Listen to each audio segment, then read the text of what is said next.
천신만고 끝에 허리를 펼 수 있게 된 사람들. 그러나 지금도 척추는 점점 굽어가는데 치료법을 몰라 혹은 수술이 두려워 속수무책 애만 태우는 이들이 적지 않다. 좀 걸어가면 허리가 자동으로 구부러지니까 통증도 오지만 너무도 부끄럽고 걸어가면 또 제일 두려운 건 아는 사람 만날까. 나한테 못 넣는 거하고 뛰지를 못한다는 거. 비가 와도 뛰지를 못하니까 그 비를 다 맞고 걸어가야 되는 거예요. 그들에게 김기택 교수는 희망이다. 굽은 허리를 바로 펴는 고난도 척추 수술의 권위자 김기택 교수. 인자하시긴 하지만 수술방에서는 매우 냉정하시고 또 칼 같은 판단력으로 이렇게 그때그때마다 이렇게 방법을 바꾸시기도 하는 그런 점을 많이 배우고 싶고. 굉장히 대범하시면서도 섬세한 스타일? 고기를 잡아주시기보다는 고기 잡는 법을 가르쳐주시는 거예요. 척추 수술 중 가장 어려운 수술로 통하는 강직성 척추염. 허리가 굽거나 옆으로 휘어지는 후만증과 측만증. 그 외 척추 협착증 그리고 디스크에 이르기까지 지난 92년부터 그가 단독으로 시행한 수술 건수만 해도 8천여 건에 이른다. 오랜 경험으로 가장 안전하고 정확하게 척추를 다루는 명의. 사람들은 그의 수술을 척추 예술이라 부른다.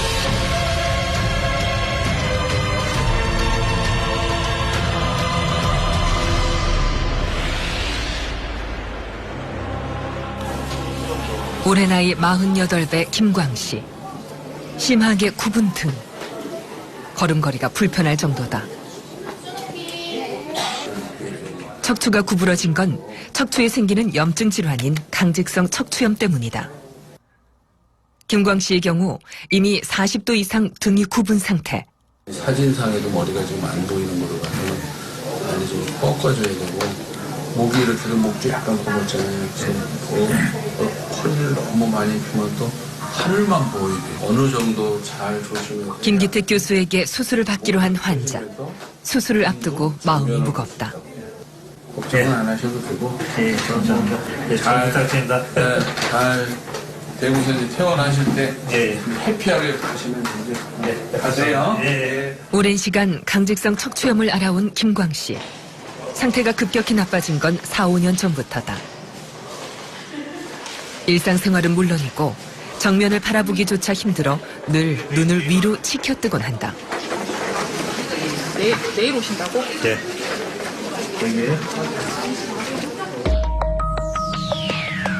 강직성 척추염이란 골반의 천장관절에서 생긴 염증이 척추 전체로 퍼지는 만성 염증 질환. 외부에서 들어오는 적과 싸워야 할 면역세포가 오히려 몸속 척추를 공격하면서 척추에 염증이 쌓이고 이것이 점점 뼈가 되어 굳는 병이다. 아직까지 정확한 원인은 밝혀지지 않았고 제때 적절한 치료를 받지 않으면 계속되는 염증 때문에 점차 척추가 굽고 활처럼 휘게 된다.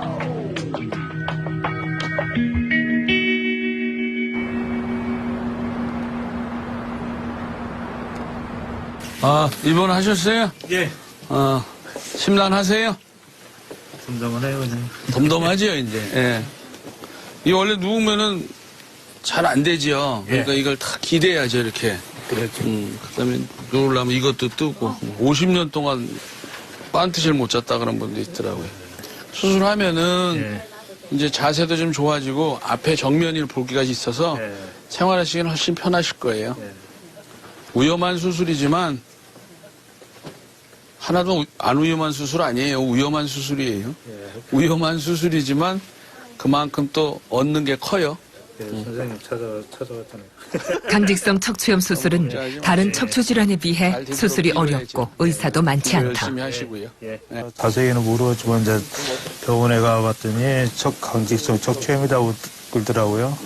그래서 이제 이 병원 저 병원 다녀도 그거를 얘기를 못하니까 먼저 명의를 한번 보고 여기 교수님이 여기 수술을 한 경험이 있으시더라고요. 그래갖고 내가 찾아온 거죠.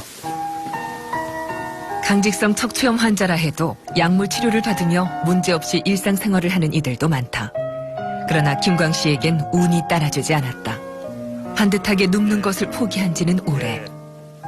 몸을 더 펴려고 들면 통증이 극심해진다.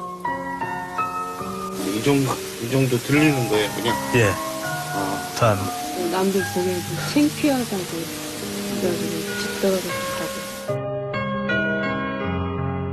이제 애들 어느 정도 크고 장가가서 보내야 되고 그러다 보니까 이제 미리 숙여서 들어가는 것보다 세워서 들어가는 게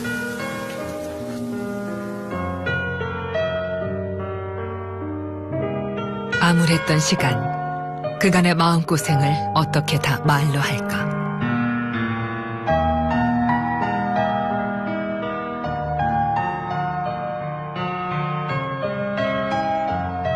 드디어 김광 씨가 수술대에 누웠다.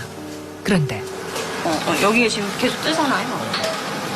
이거랑 그럼 밑에다가 하나 받쳐주던. 지금 환자분 고개 편하게 해주시려고 하시죠. 심하게 굳은 척추 때문에 수술 준비를 하는 과정에서도 각별한 배려가 필요하다. 환자는 척추가 앞으로 40도 정도 굽어 있다. 그리고 옆으로도 약간 휘어진 상태. 굽어 있는 요추 1번을 잘라야 하는데 이곳에 골절의 흔적이 있어 그 아래 요추 2번을 자르기로 했다. 수술이 시작되면 우선 절제 부위에 나사못을 박아 뼈를 고정시킨다. 그리고 척추를 교정할 수 있는 크기만큼 뼈를 잘라 척추 모양을 바로 세운다. 그 후 쇠기둥으로 고정하고 마지막으로 오른쪽 휜 모양을 바로잡기 위해 척추 왼쪽에 받은 나사못을 조여주고 나면 수술은 모두 끝이 난다. 강직성 척추염 수술만 550건. 이 수술에 관해 국내 최고로 불리는 김기택 교수. 척추 수술 중 가장 까다로운 수술로 통하지만 성공률이 100%에 가까울 정도로 숙련된 노하우를 자랑한다. 늘 하는 수술이지만 한순간도 방심하지 않는 김기택 교수. 뼈를 고정시키기 위해 나사못을 박을 자리를 확정하는 찰나. 나를 내비게이션을 못 해주네. 위치를 잘 찾았는지 직접 살핀다. 이거 아니고 머리잖아. 모든 것을 직접 2번, 3번 확인한 후 본격적인 수술에 들어가는 김기택 교수. 뼈를 잘라낼 부위를 단단하게 고정시켰다. 그리고 이제 뼈를 자를 차례. 이때부터 김 교수는 긴장의 끈을 놓지 못한다. 순간의 실수가 돌이킬 수 없는 결과를 초래할 수도 있기 때문이다.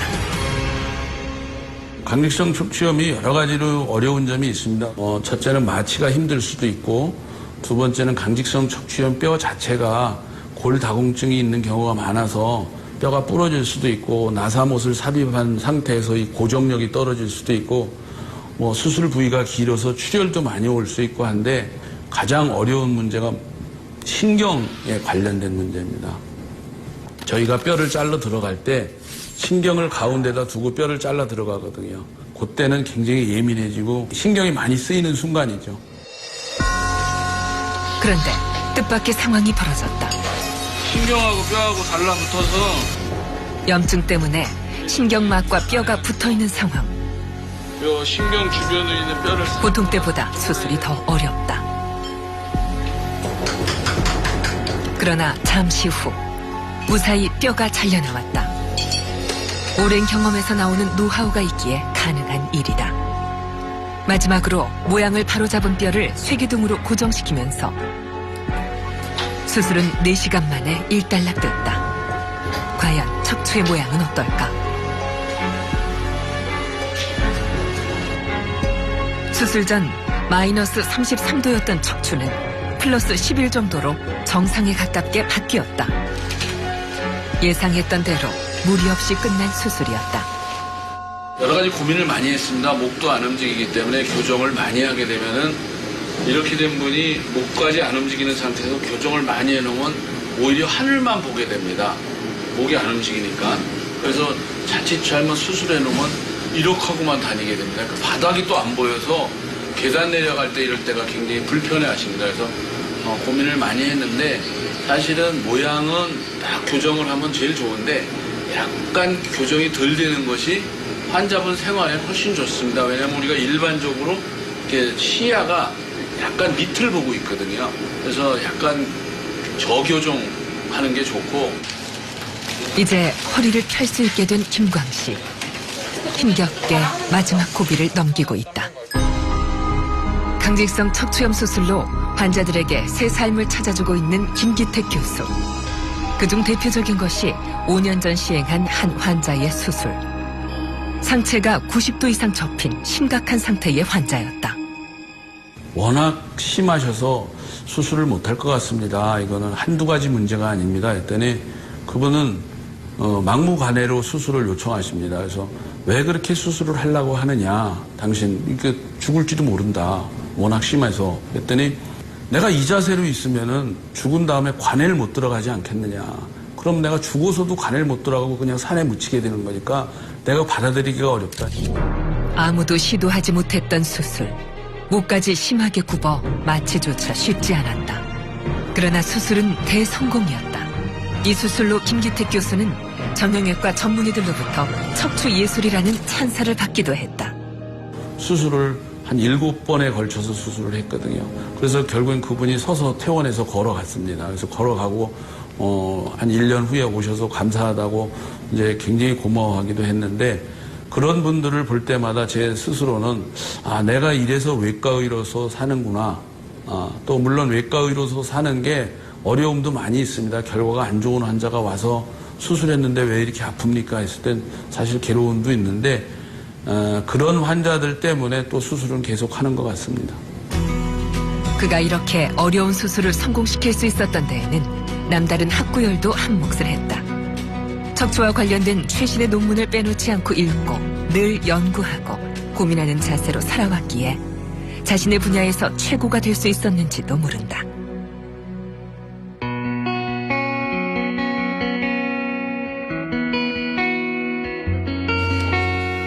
수술이 끝나고 2주 후 일어나서 나오니까 기분이 어때요? 기분은 좋죠? 좋아요? 예. 잠깐만 좀. 김광 씨가 드디어 허리를 폈다. 얼굴도 환해졌다. 위험을 투자해야 먹을 게 나온다니까. 앞을 보며 걸음을 걷는 평범한 일이 생각하면 할수록 감격스럽다는 김광 씨. 이게 이제 바닥만 보고 다니다가 이제 다 수술 끝나고 하늘을 이러고 쳐다보시더라고요. 이게 이제 자꾸 연습하다 보니까 고개가 정면을 보는 거예요, 이제. 여러 생각이 좀 나서 애들한테도 못했어. 그렇지.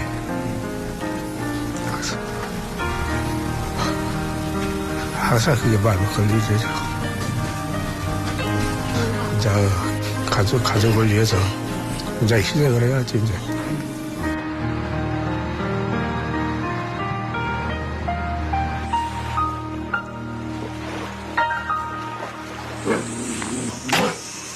한평생 고기를 잡고 굴과 바지락을 캐 생계를 이어왔다는 이춘자 씨. 밥을 때는 맨날 이걸 차고요. 10여 년 전부터 아프기 시작한 허리가 3년 전부터는 심하게 굽기 시작했다. 옳게 서지도 못해. 그래갖고 집도 옛날 집이라 요거 싱크대가 아파요. 그러니까 설거지 하려면 그냥 또 요거 팔을 이렇게 해놓고 이렇게 없어. 그렇게 더 아팠는가 몰라요. 걸어가면 한 3분? 걸어가면 이렇게 허리를 좀 폈다가 걸어가야 돼요. 이제 그러면 이제 한참 걸어가면 그냥 자동으로 이렇게 꼬그라져. 자동으로. 그러면 이제 가다가 보면 이제 못 얼싸면 그러면 이제 좀 먹고 났다나 좀 이렇게 섰다가 좀 피갖고 이제 걸어가고 그러죠. 우선 받쳐주는 근육이 하나도 없다 그래요. 근육이 없어서 나중에는 마비가 온대요. 혼자 혹시 마비가 와 그러면 이제 아랫돌이 힘도 못 쓰고 이제 우마 살아가고 있으면 이제 자식들이 얼마나 고생을 시킬까 싶어가지고. 행여 자식들에게 폐가 될까 수술을 결심했다는 이춘자 씨. 그러나 막상 입원을 하자 마음이 싱숭생숭하다. 지난 시간이 그저 후회스럽기만 하다. 너무 나무를 안 했기고 저러도록 일을 했나 싶어하고 내가 내를 원망해서요. 나오려고네. 왜 무슨 생각이 드셨어요? 한숨에서 나가 저러도록 나무물 썼나 싶어. 그동안 일 너무 많이 하셔가지고 이제 일 그만하시고.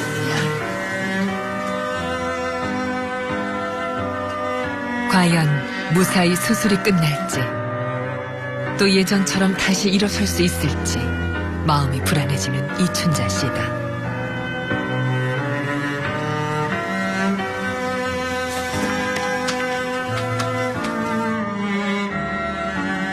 이춘자 씨의 병은 퇴행성 후만증.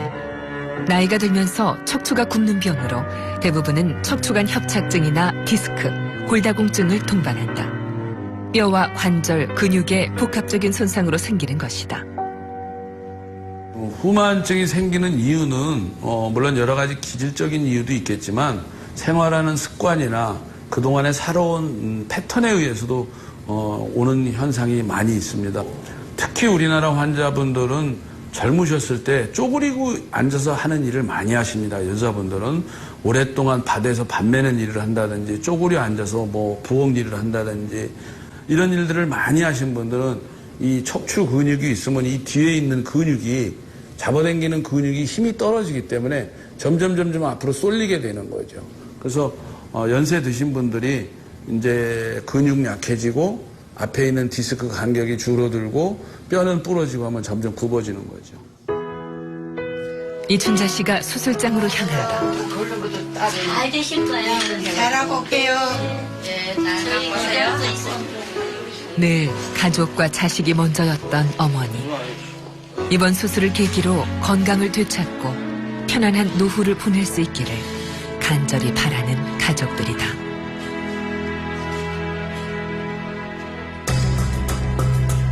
이춘자 씨는 근육에 힘이 빠져 척추가 앞으로 굽는 퇴행성 후만증 환자.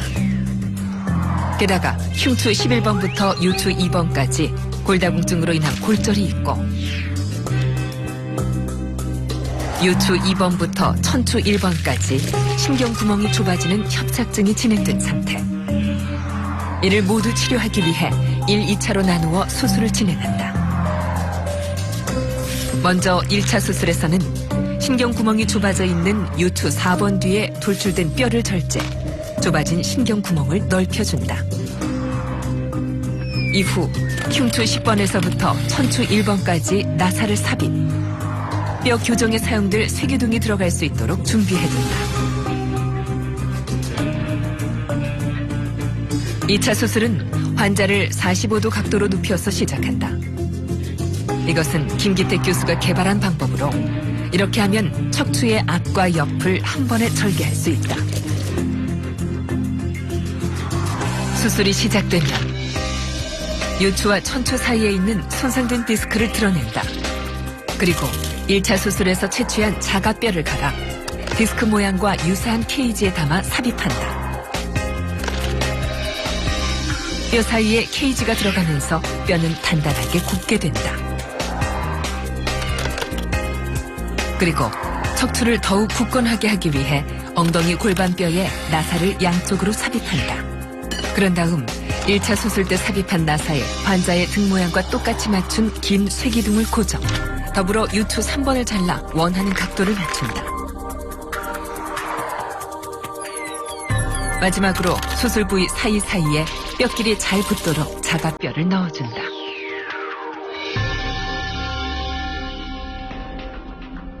수술은 2번으로 나누어서 한다.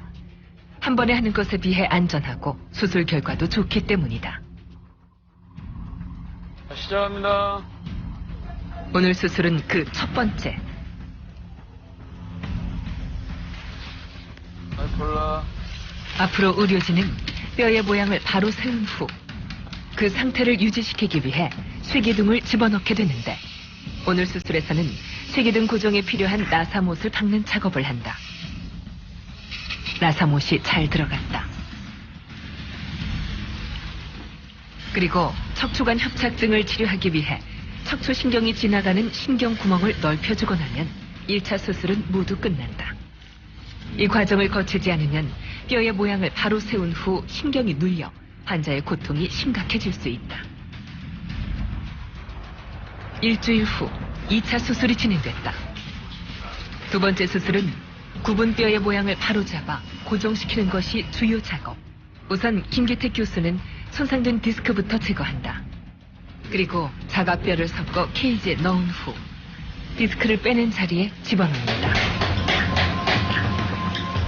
이때 이식된 케이지는 척추뼈가 단단해지는 데 도움을 준다. 그러나 케이지가 굳으면서 뼈마디가 서로 붙어 일자가 되기 때문에 움직임에는 다소 제한이 있을 수 있다. 후만증 수술 환자에겐 어쩔 수 없는 선택인 셈이다.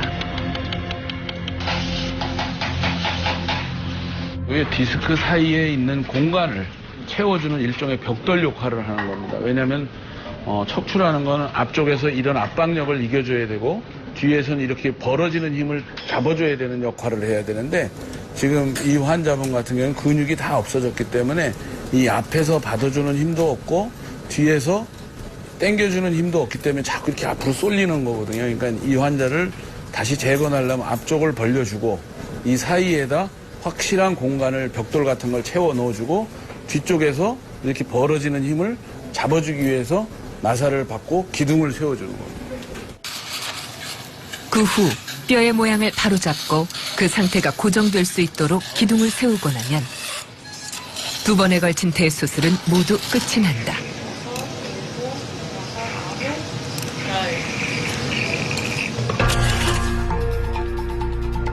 수술 결과 앞으로 굽어있던 척추가 원래의 모양에 가깝게 교정됐다.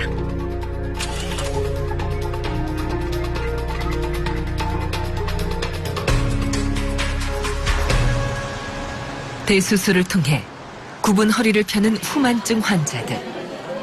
그렇다면 수술은 모든 환자에게 필요한 것일까? 허리가 앞으로 굽어지게. 아파요? 첫째? 안 아파요? 그렇게 심하게 아파. 심하지는 않아. 아픈데 자꾸 몸이 앞으로 쏠려져. 배가 당기면서. 배가 꺼지면서. 이 등 근육이 이렇게 여기 뒤에 쫙 해서 이 골반에 있어서 근육이 이렇게 잡아당기고 있어야 되는데 이 근육이 없어져 갖고 몸이 지금 자꾸 앞으로 이렇게 쏠리는 거예요. 이 등 근육은 이렇게 잡아당기는 이 끈이 없어진 거야. 그러니까. 평생 염전일을 했다는 환자. 환자의 등은 마이너스 10도 정도로 굽어있다. 그러나 다른 환자들에 비하면 아직은 버틸 수 있을 정도의 수준이다. 뭐 운동이나 물리치료나 약물이나 이런 거 갖고는 안 되고 결국에는 수술해야 되는 건데 이 수술이 상당히 크고 불편해요. 나중에 하고 나서도 50m, 100m도 별로 못 나갈 때 자꾸 구부러져서 그럴 때는 할 수 없이 수술하기도 하는데 지금은 제가 보기에는 자꾸 허리를 이렇게 피려고 노력을 하시고 후만증 수술은 사실은 굉장히 큰 수술입니다. 그리고 하고 나서도 많이 불편합니다. 환자분한테 수술하고 나도 많이 불편해요 하면은 그럼 내가 왜 해요 하면은 아픈 거는 그 대신 없어집니다. 걷는 시간이 좀 길어질 뿐입니다. 이런 얘기를 하거든요. 예를 들면은 이 손가락이 이렇게 움직일 때 많이 아픕니다.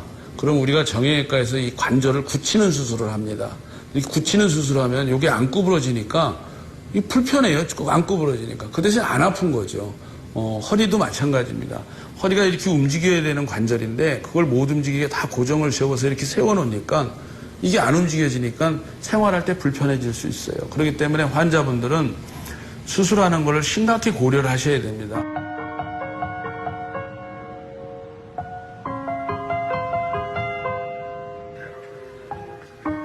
걸음걸이가 편치 않은 박순옥 씨. 척추관 협착증을 앓고 있는 박순옥 씨는 참을 수 없는 통증 때문에 수술을 받기로 했다.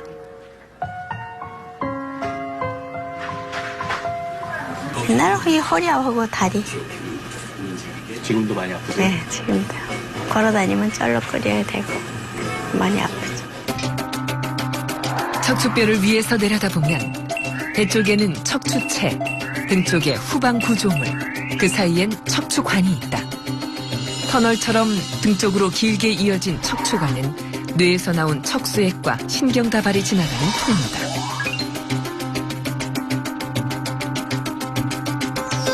척추관 협착증은 척추관 주변에 있는 뼈나 인대 같은 조직이 두꺼워지면서 척추관이 좁아지고 신경이 눌리는 질환이다.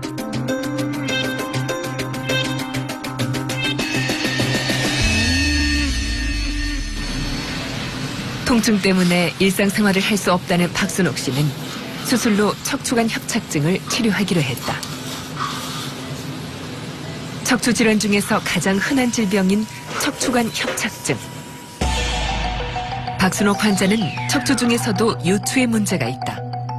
요추 4, 5번에 퇴행성으로 인한 협착이 발생한 것이다. 이 때문에 신경이 심하게 눌린 상태다.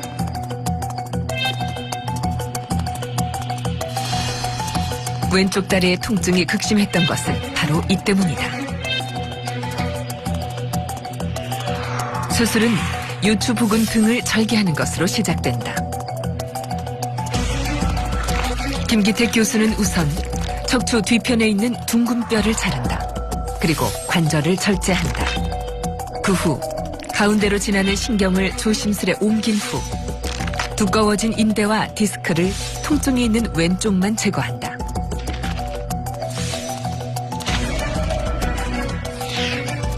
다음으로 자가뼈를 담은 케이지를 제거한 디스크 공간에 삽입한다.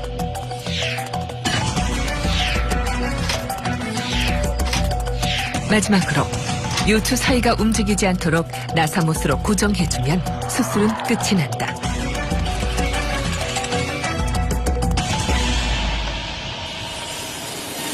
수술이 시작됐다. 먼저 척추 뒤쪽 뼈를 자른 후 그 뼈로 케이지를 만든다. 케이지는 척추관 협착증 수술에서 환자의 상태에 따라 넣을 수도 있고 안 넣을 수도 있다.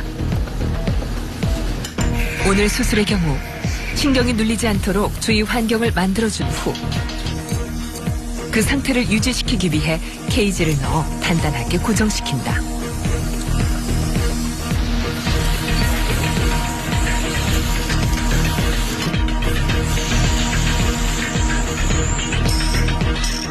그 누구보다 손이 빠르고 정확한 것으로 유명한 김기택 교수.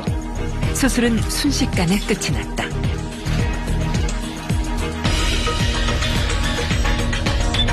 수술 결과가 좋다.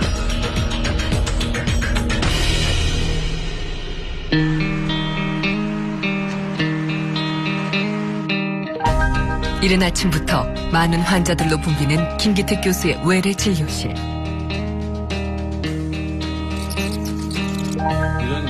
척추 협착증이 가장 흔한 척추 질환인 만큼 수술 여부를 고려하며 김 교수를 찾는 환자들이 많다. 70대의 중년 환자 또한 마찬가지다. 그다음에 이제 MRI 보면은 신경이 내려오는 통로가 이렇게 짤룩짤룩해진 거는 협착이 있다는 뜻이에요. 그러니까 척추 수술에 관한 한 그 누구보다 많은 경험을 갖고 있는 김기택 교수지만 그런 그에게도 수술은 어디까지나 최후의 선택이다. 노년병이 오셔서 일상생활 하실 수 있고 만약에 이 상태가 안 되면은 좀 손을 본다는 건 수술인데 수술을 해야 될 수도 있어요. 근데 이제 연세가 많고 그렇기 때문에 가능하면 수술 안 하고 주사나 약물로 해서 가라앉혀 갖고 유지되게 하는 게 우리의 목표예요. 그렇게 하세요. 네. 네. 그렇다면 어떤 경우에 수술을 받는 게 좋을까? 협착증은 제일 중요한 거는 환자분이 더 이상 안 되겠습니다. 수술이라도 해서 내가 좀 돌아다니고 이러는 걸 해야 되겠습니다 하면은 이제 수술하시면 되고요. 마비가 있으신 분은 꼭 하셔야죠. 할 수 없이. 근데 무조건 협착이 MRI상에 이런 신경 구멍이 이렇게 좁아졌으니까 이건 빨리 수술하셔야 됩니다. 이거는 옳은 얘기는 아닙니다. 그럴 때는 약물 치료나 주사 치료나 하면서 지내실 수 있으면은 그렇게 하다가 안 될 때 수술하시면 됩니다. 척추관 협착증 환자 중 수술에까지 이른 환자는 32%, 약물이나 주사 등 보존적 치료로 만족할 만한 성과를 얻은 환자는 68%로 통증이 심각하지 않다면 비수술적 요법을 권하는 편이다. 그렇다면 가장 흔한 척추 질환의 하나인 디스크는 어떨까? 그래서 다시 한번 힘 들여줘보고 여기 보면 뭐 올해 나이 33세 김영진 씨. 자극을 받는 5년 전부터 거고요. 디스크로 고생하고 그다음에 있다. 읽어 올릴 때는 허리가 아픈 건 물론 아파져요. 이 지난달부터 정도는? 다리까지 이 정도가 아파져 보통 김기택 힘 교수를 빼서 힘 찾았다. 빼고 편안히. 이렇게 올릴 때 이 정도에서 이쪽이 아파요?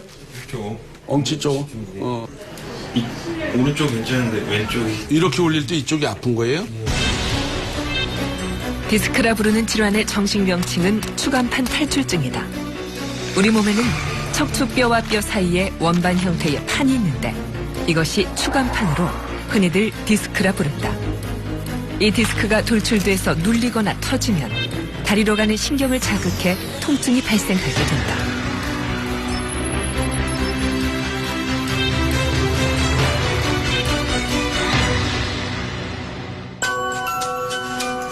그렇다면 김영진 씨는 정확하게 어떤 상태일까? 그래서 환자분 지금 진찰한 소견 봐서는 김영진 씨의 경우 척추 4번과 5번 뼈 사이에 있는 디스크가 튀어나와 하지로 내려가는 신경을 누르고 있는 상태. 통증을 가라앉혀보는 시도를 해보고 그러면은 대개 수술을 해야 될 건지 안 해야 될 건지 알아요. 증상이 좋아지는 분은 2주 주사 맞으면은 7, 80% 확 좋아지면서 일상생활을 해보는 게 좋고 디스크 환자의 한 10% 정도는 결국엔 수술까지 가게 돼 있어요. 이게 그러면은 주사를 맞고 괜찮아져도 얘가 계속 있으면은 결국 또 안 좋아지는. 이제 이게 계속 있을 건지 녹아서 흡수될 건지는 사실은 잘 알지는 못하는데 예를 들면 흘러내려온 거라든지 이렇게 디스크가 뚝 떨어져서 밖에 딴 데로 가 있는 거라든지 이런 거는 흡수가 잘 돼요. 당장 지금 환자분이 이러한 치료를 하고 상태가 어떠냐, 일상생활이 가능하냐, 아니면 일상생활이 힘드냐, 이게 기준점이지. 디스크 치료는 크게 두 가지다. 약물로 통증을 완화시키는 방법, 그리고 다양한 방식의 수술로 문제가 되는 디스크를 제거하는 방법이다.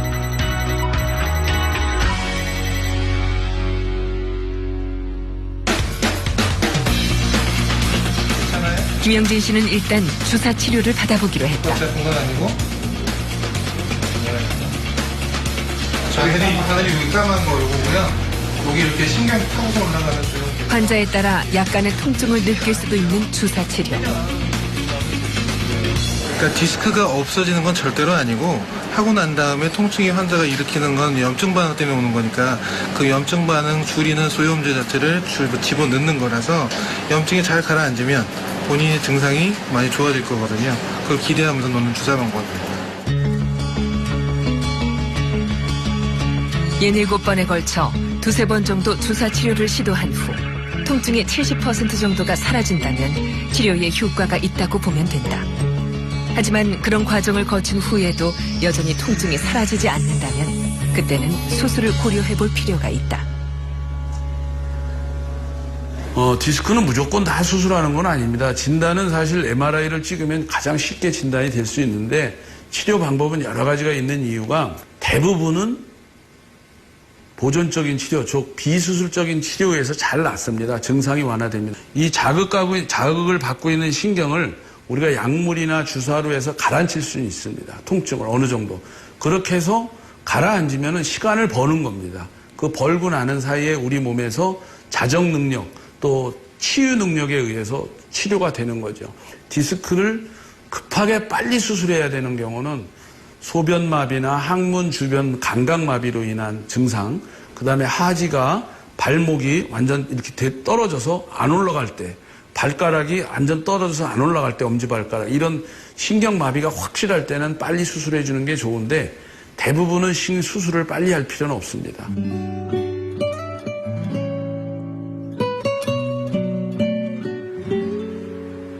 9년 전 척추 협착증 때문에 수술을 받았던 권정숙 씨. 3년 전부터 또다시 허리가 아프다. 게다가 심각하게 등이 굽고 있다. 그런데도 권정숙 씨는 잠시도 손에서 일을 놓지 못한다. 해다가도 앉아, 허리 아프면 가만히 앉았다가 해도 조금 낫고. 앉았으면 허리가 안 아파요. 근데 서서히는 게 제일 힘들어. 제일 무서워. 소수하시는 게? 서서히는 게 제일 무서워. 아, 약간 구부정해서 하시는 게 더 편해요? 네, 그게 편해. 엎드려서 하는 거 아침에도 참깨 비는 데 가서 그거 다 엎드려서 집어주고 묶으라고 싸주고 그러고 오면 이제 허리가 또 끊어지는 거지. 근데 왜 계속 하세요? 그러니까 이거 안 하면 또 어떻게 해요. 안 하면 농산물은 제때 수확 안 하면 다 버리는 거잖아. 그만해야지 하면서도 눈앞에 일거리를 보면 그냥 지나치질 못하는 성격. 친정 어머니가 편찮으신 바람에 15살 때부터 시작했다는 농산일.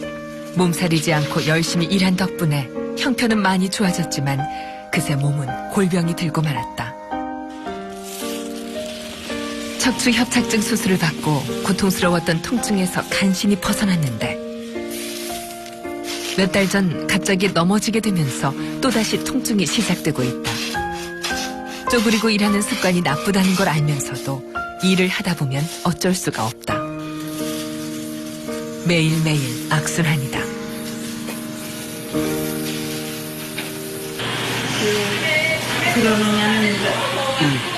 그러다 집에 돌아오면 이내 녹초가 되곤 한다는 권정숙 씨.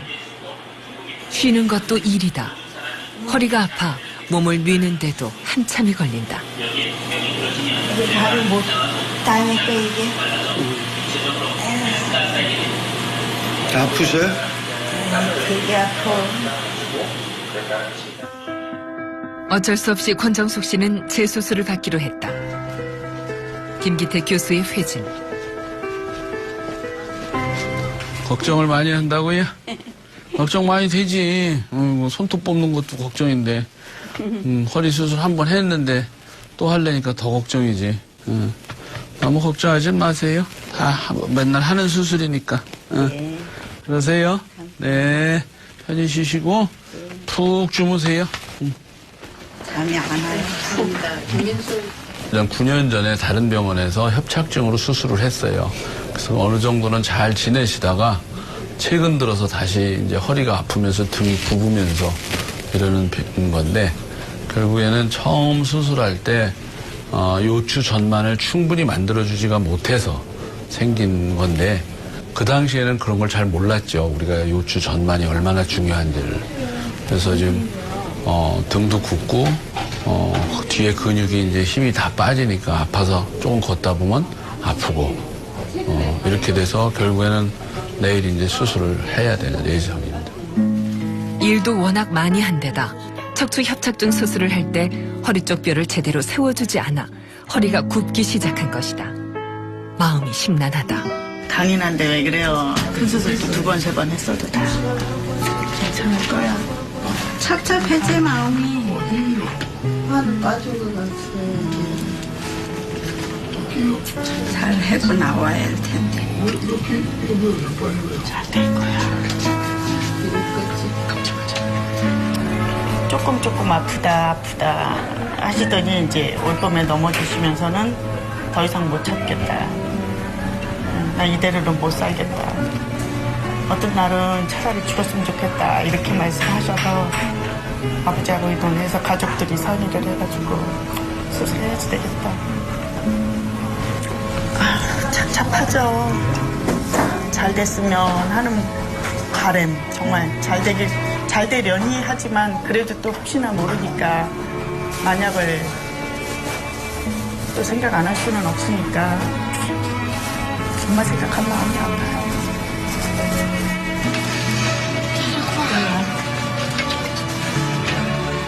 두 번씩이나 척추 수술을 받게 된 권정숙 씨. 수술은 모두 1, 2차에 걸쳐 이루어진다. 권정숙 씨는 9년 전 협착증 수술을 받은 환자로 허리가 굽고 예전 수술 부위에 유착이 심해 신경이 눌리고 있다. 이로 인해 통증이 심하다.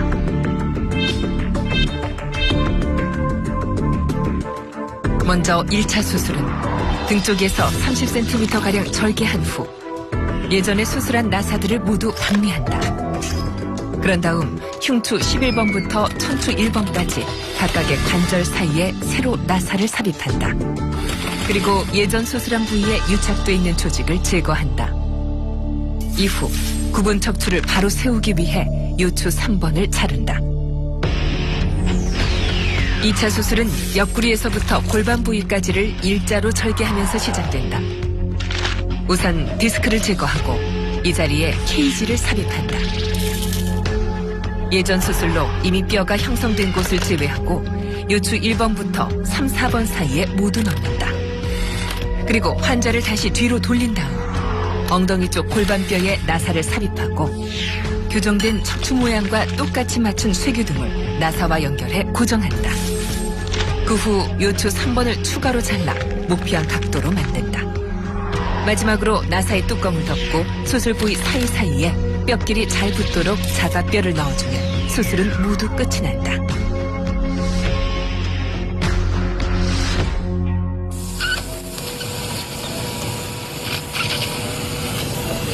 척추 재수술은 삽입된 수술기구와 다른 조직과의 유착이 심해 수술이 어려울 때가 많다. 우선 장착된 기구를 모두 빼냈다. 그 후 유착된 조직을 떼어내고 수술에 필요한 새로운 나사못을 박는다. 수술은 순조롭다. 이제 분류압이 돼 있으니까 뼈 안에서는 나사가 계속 노는 거죠.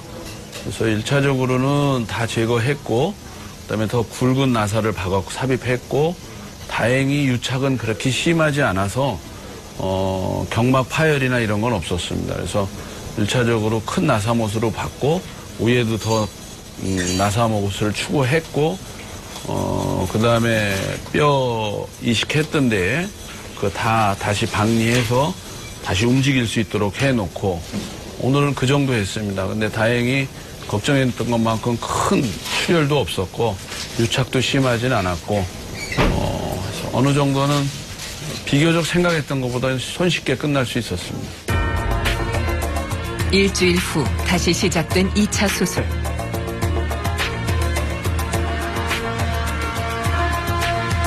수술이 시작되면 우선 디스크를 잘라내고 그 자리에 넣을 케이지를 만든다. 자가뼈를 넣은 케이지는 뼈와 뼈 사이에서 굳으면서 뼈를 단단하게 해주는 역할을 한다.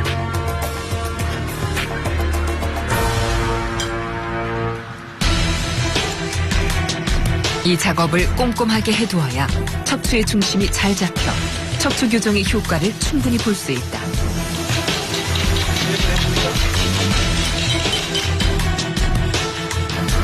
이젠 굽은 척추를 교정할 시간. 뼈를 원하는 각도로 자른 후 이미 박혀있는 나사에 쇠기둥을 끼워 척추의 모양을 바로 세운다. 아까 나온 좋은 뼈. 그리고 수술 과정에서 잘라낸 뼈를 수술 부위 사이사이에 채워주고 나면 수술은 모두 마무리된다. 긴장이 진짜니까. 2차에 걸친 대수술. 과연 결과는 어떨까? 한 40여 도 C자 모양이 됐죠. 수술 전에는 거꾸로 C자 모양이었다가 지금은 배 쪽으로 이렇게 굴러져서 각도가 한 43도 정도 나오고 있습니다. 미리 말하면 약간 부족하다 느낌이 있는데 이 환자를 너무 욕심을 내면은 결국엔 더 잃을 가능성이 높기 때문에 어느 정도에서 적응을 하는 거고 43도면은 사실은 할 수 있는 범위 내에서 충분히 냈다고 생각합니다.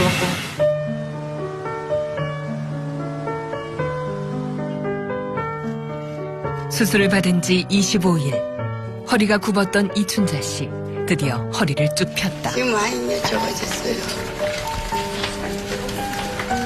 서지도 앉지도 서지도 못했는데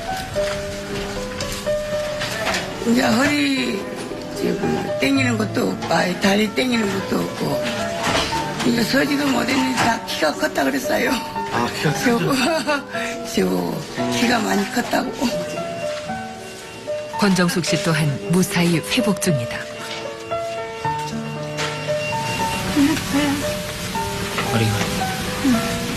걸음도 똑바로 걸어지고 허리 눌리는 것도 없어지고 편해요. 그거? 일은 이제 안 하려고 아주 작죠. 그래야지. 정확한 판단력과 높은 기술력으로 우리나라 척추 수술의 수준을 한 단계 더 끌어올린 김기택 교수. 그가 생각하는 척추 수술의 원칙은 뭘까? 수술을 결정하시는 거는 좀 현명하게 좀 시간을 갖고 정확하게 좀 치료를 해보고 결정해도 늦지 않다. 척추 수술은 마비가 진행되는 거 아닌 다음에는 급하지 않습니다. 어떤 분들은 모셔갖고 누가 어디에 수술하라 그러는데 나는 마비가 와서 못 걷고 안진뱅이가 되고 소변을 못 볼까 봐 걱정입니다. 물론 그거는 어느 의사 선생님이 얘기를 한 겁니다. 그런 일은 거의 잘 발생되지 않습니다. 물론 올 수는 있는데 그렇게 많지 않습니다. 그러니까 시간을 갖고 다른 치료 방법을 비수술적인 방법, 보존적인 치료라든지 주사요법이라든지 이런 치료를 충분히 해보고 하는 것도 나쁘진 않습니다. 그 대신에 무조건 수술 안 한다고 하는 건 더 나쁠 수 있습니다.